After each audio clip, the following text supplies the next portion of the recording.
After Lisa, Lefty Lopes passed away in a tragic car accident in Honduras in 2002, many fans believed her spiritual energy never truly left the land.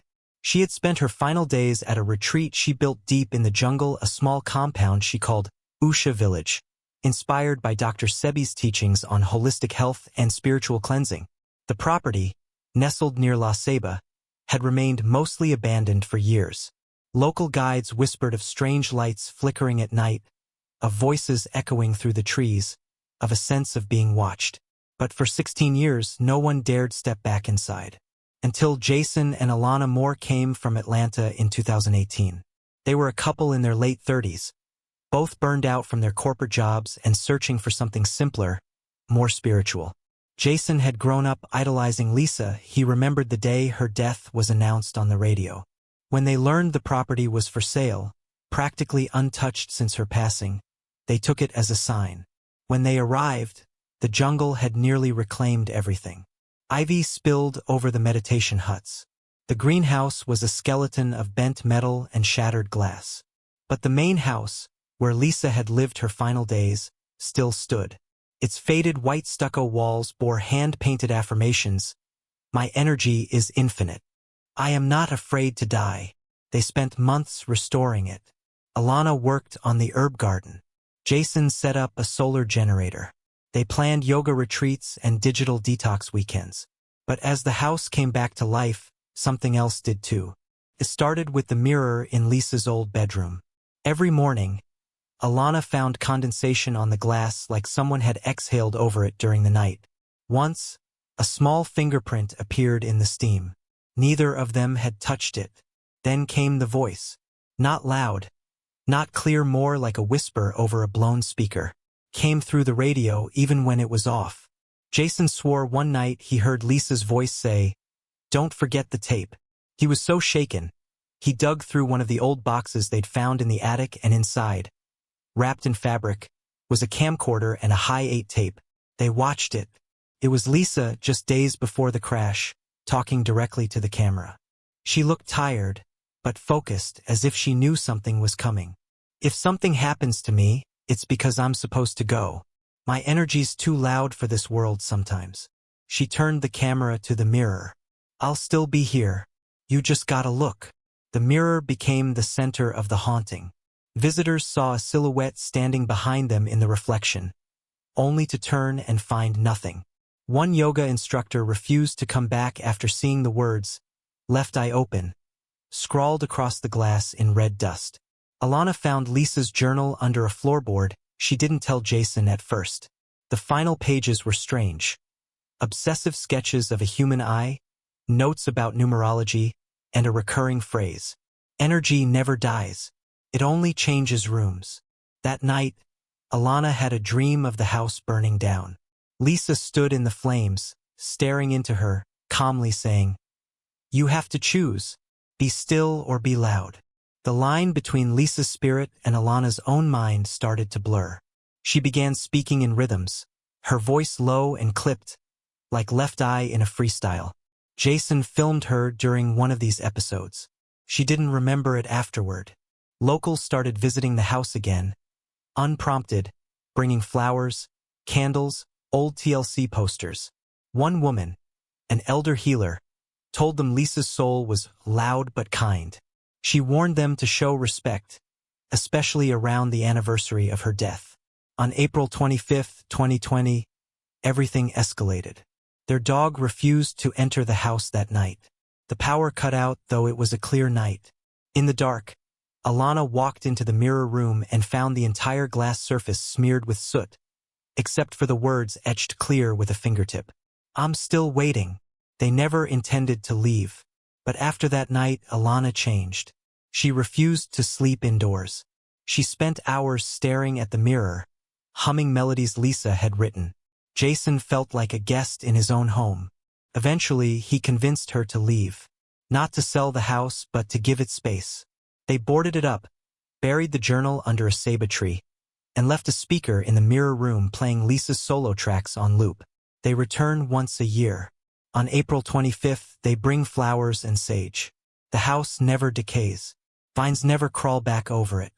and the mirror, though now covered with a thick cloth, still feels warm to the touch. Lisa left Lopes passed away near Ceiba, Honduras, and had spent time at a wellness retreat compound not far from there. Though details about the property's exact location are limited, stories continue to circulate about her connection to the land and how her spirit never truly left. After they left, the compound sat in silence for nearly a year. Jason and Alana told themselves it was temporary. They rented a small house along the coast, closer to a town, to reset, as Jason called it. But even there, something followed. Alana could still hear the hum, that low-frequency vibration that had started in the mirror room months ago. It wasn't a sound, exactly, more like a presence vibrating at the edge of her senses. She felt it in the soles of her feet, especially at night when she was lying still. Sometimes she would wake up gasping, convinced someone had leaned over her face while she slept. Jason tried to ignore it at first. He distracted himself with work, editing old footage they'd recorded on the compound. He tried to piece together the feeling they'd once had there, something raw, something spiritual. But every time he played the video from the day they found the journal, the audio glitched at the exact same moment when Alana said, "This wasn't written for her, it was written through her." Her voice would distort, stretch unnaturally, then fall into a deep mechanical echo. He didn't tell Alana about it. She didn't tell him she'd started writing lyrics in her sleep. It was just before the rainy season when they received the letter. Handwritten, no return address, but with the unmistakable looped handwriting Alana had come to know well from the journal. "You can leave the house, but not the mirror. The eye is still open. You left it open. Come back before she walks too far." Jason burned it. He didn't show Alana. He told himself it was a prank, maybe a fan who'd found out about the property. But that night, while sitting on the porch in the warm wind, Jason looked up and saw a woman walking down the shoreline toward their house. She was barefoot, in a white tunic, with long black hair that whipped around her shoulders like something underwater. He stood to call out, but she vanished in the blink of an eye. No fade, no trick of the light. She was there, and then she wasn't. Jason didn't sleep that night. He didn't go back outside. The breeze through the screen window brought with it the faintest scent of burned sage. Alana woke Jason at 2:44 a.m. the next night, her fingers pressed against his lips. "Listen," she whispered. There was music, not loud but unmistakable. It wasn't coming from inside the house. It was coming from beneath it. They went outside barefoot, walked around the wooden posts that lifted their small beach home off the sand. There, tucked in the shadow of the foundation, was the solar-powered speaker Jason had left at the compound, the same one he swore he'd locked inside the mirror room. Covered in dust and sea salt, it was softly playing The Universal Quest, Lisa's final unreleased recording. Jason picked it up, trembling. The power switch was broken, jammed in the off position. Still, the music played, and then Alana turned to the sea. In the moonlight, a reflection shimmered, not of her, not of Jason, but of a woman standing between them. Thin, eyes wide, lips parted as if about to speak. Her left eye completely black. Alana didn't scream. She simply said, "She wants me to come back." They waited 3 days before returning. The jungle had grown thicker, more aggressive, but the path remained oddly clear, like something or someone had kept it open for them. When they reached the gates, they found them unlocked. A bouquet of white orchids, wilted but fresh enough to have been placed within the last day, rested beside the front door. Inside, everything was exactly as they'd left it. The linens were still folded, the mirror still covered, the air thick with heat and a bitter metallic scent, like old coins and dried blood.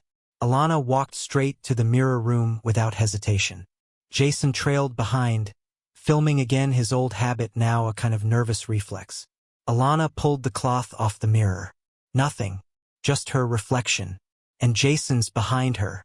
But then she tilted her head. In the mirror, her reflection did not tilt with her. Jason froze. He stared at the reflection, stood straight, gazing forward, unmoving, unblinking. But real Alana was tilting her head, then her body, now nearly at a right angle. Her reflection remained upright. Then, slowly, the mirrored version of her raised its left hand. Jason whispered, "Alana, don't." But Alana smiled. She said, "We never finished the song." Jason dropped the camera. When Jason found Alana again, she was in the greenhouse, on her knees in the dirt, digging with her bare hands. Her fingernails were torn and bloody. She was chanting something rhythmic and unfamiliar. He tried to pull her away, but she hissed through her teeth and pushed him back. She pulled out something wrapped in wax cloth, soaked through with red clay and water. It was the journal, the same one they'd buried under the Ceiba tree. But now it was different. The pages were blank except for the final entry. "She sees through me now. I'm not the voice anymore. I'm the echo." Jason backed away, his camera still recording. His wife no longer speaking like herself. The mirror upstairs uncovered once again. The jungle around them pulsed, no birds, no insects. Just wind and heat and the low, endless hum coming from beneath the earth. And somewhere, just barely audible in the static. Don't forget the tape. Don't forget to subscribe and like if you liked this story. The days blurred. Jason stopped counting them after the 5th. He wasn't sure if it was the heat, the isolation, or something more metaphysical, but time didn't feel linear anymore. Morning light would stretch long into the afternoon. Nights came suddenly, without warning, as if someone flipped a switch and dropped the entire jungle into a curtain of blackness. He had started sleeping in one of the smaller meditation huts near the edge of the property. The main house, the one Lisa had stayed in, was no longer safe. Or maybe it was just occupied. Alana stayed there now, moving through the rooms barefoot and silent. She had stopped responding to her name. She lit incense constantly, even in the hottest hours of the day, filling the house with thick, oily smoke that smelled like burnt sugar and orange peels. Jason could see her through the windows at night, swaying back and forth, whispering rhymes that weren't hers, with that same small journal clutched in her hands. Her eyes stayed wide open, especially the left. Jason watched the old footage again. He'd recovered it from the camcorder they brought back with them, the one they'd found during the first encounter in the mirror room. This time, he connected it to his laptop, hoping to see it more clearly. The film had no timestamp. The battery indicator didn't appear. It looked like it had been recorded in a single take. Lisa sat alone in a small room, possibly this very house, her face inches from the lens. Her left eye was bandaged, wrapped tight with gauze. She spoke softly. "They think I'm haunted, but it's not that. I'm amplified. Things come through me, sometimes light, sometimes static." The tape glitched. The image shook violently. For 3 full seconds, there was nothing but darkness, and then an image returned. The room had changed. No longer Lisa, no longer the same lighting. It was a reflection of the mirror room, from within the mirror itself. Jason paused it there. The angle made no sense. It showed the mirror but not from the camera's side. The image came from inside the glass, as if the lens were pointing outward, as if the mirror was now a window. In the center of the room stood Alana, her head tilted to the left, her eyes closed, arms extended. Then her reflection opened its eyes, and only one eye was visible. The jungle grew louder at night, not with animals but with a kind of mechanical throb. Jason described it in his journal as a heartbeat under concrete. He once knelt beside the house's foundation with his ear to the dirt floor. Something vibrated beneath it, rhythmic and slow, almost like a chant looped through thick earth. One night, during a heavy storm, Jason stood in the doorway of the main house and called to Alana. Rain pounded the roof. Thunder rolled. The wind howled through the trees, but inside, it was still. "Come out of there," he said, almost begging. Alana stepped into the hallway. Her dress was soaked through, clinging to her body. She wasn't wet from the storm, she hadn't been outside. She was wet from something else. The scent of mildew and iron clung to her skin. "You're standing on her lungs," she whispered. Jason stared at her. "This house," she said, "breathes." Alana insisted Jason follow her one morning. It was early, but the sky was already a pale silver. Birds perched silently on the rooftops, unmoving, as if frozen in time. She took him into a small building behind the main house. It had once been a storage shed. He remembered stacking broken flower pots and tarps in it. Now it had been cleared out and painted entirely black, even the windows. In the center was a mattress, stripped bare. On the walls, someone Alana, he assumed, had written lyrics in white chalk. Over and over. She said, "Left is where the past leaks in. The mirror knows what you've been in. Look once and blink. Look twice and sink." Alana knelt at the mattress and placed the journal in the center. She motioned for Jason to sit. "She's coming through today," she said, expressionless. Jason tried to leave. He stepped back toward the door, but found it locked from the outside. He hadn't locked it. Alana hadn't either. He pushed harder. It didn't budge. He turned to her. Alana had closed her eyes. She whispered, "Tear the veil. Break the rhyme. This is her hour. This is her time." In the main house, the mirror room remained untouched. Dust no longer collected on the frame. In fact, nothing ever gathered on the mirror, no cobwebs, no moisture, no sign of time passing. The rest of the house aged normally. That room didn't. Jason started noticing something behind the mirror. Not within it, behind it. When the light hit the glass at a certain angle during sunset, he could see a dark shape shift behind the frame. Once, he removed the mirror entirely, convinced it was hiding a window or opening in the wall. There was nothing behind it, just wooden paneling. He put the mirror back. And now, in the reflection, something waited. Alana stopped speaking out loud. "Now," she whispered, constantly quiet, hissing phrases, like a looped mantra in a distorted recording. Jason followed her around the house, listening, trying to catch the words. Sometimes it was the same chant from the Black Temple room. Other times it was Lisa's lyrics but rearranged, backwards, or slowed down to an almost mechanical drawl. Jason recorded it once, played it back on a loop. At exactly the 4-minute mark, Alana's voice was joined by another, not overlapping, answering. That night, Jason returned to the mirror room, alone. He set up his tripod, camera facing the glass. He didn't speak, didn't light candles, didn't play music, just stood there. Then, without warning, the camera shut off. The mirror stayed lit. Jason saw his own reflection, saw himself standing still. But then, his reflection blinked. But he hadn't. The house had gone silent. Not quiet silent. No jungle sounds. No distant winds. Even the insects, once a constant static hum beneath every second, had disappeared. Jason stood in front of the mirror, unable to look away. His own reflection was no longer mimicking him perfectly. There was a delay now, a half-second hesitation in movement. If he lifted his hand, the reflection would pause, then follow. But it wasn't a mirror anymore. It was a screen, a performance, a copy learning how to be him. His breath caught in his chest when the reflection smiled. Jason wasn't smiling. And then the reflection turned around. In the mirror's world, Jason's double walked away, revealing a vast, narrow hallway filled with flickering lights and glass walls stretching into a black horizon. A woman stood at the far end of the corridor, barefoot, her white tunic soaked and clinging to her skin. Her head was turned slightly, just enough to see the side of her face. The left eye was completely black, void and pulsing.